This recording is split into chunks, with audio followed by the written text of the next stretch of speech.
140 కోట్ల మంది సాక్షిగా ఏప్రిల్ 30, 2025న మేము దేశవ్యాప్తంగా కులగణన చేస్తామని ప్రధానమంత్రి కేంద్ర కేబినెట్ నిర్ణయం తీసుకుండు. మరి మీరు మాట ఏమైందని అడుగుతున్నాం. నోరు తెరిస్తే నేను బీసీ ప్రధానమంత్రిని, పార్లమెంటులో ప్రతిపక్షాలు విమర్శించినప్పుడు మాత్రం ఆయనకు బీసీ కార్డు ఉపయోగపడుతుంది, తర్వాత మాత్రం ఆయనకు బీసీ కార్డు పనికిరాదు. బీజేపీకి బీసీలు అంటే వాళ్ళ డిఎన్ఏలోనే వ్యతిరేకం ఉంది.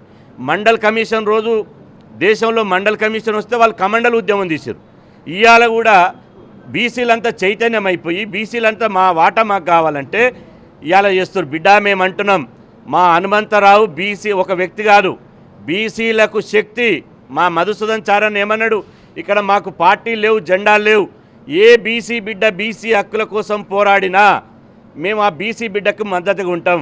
ఎప్పుడో ముఖ్యమంత్రి కావాల్సినటువంటి హనుమంతరావు గారు 80 కోట్ల మంది బీసీల కోసం ప్రాణం ఇవ్వడానికి సిద్ధమైండు.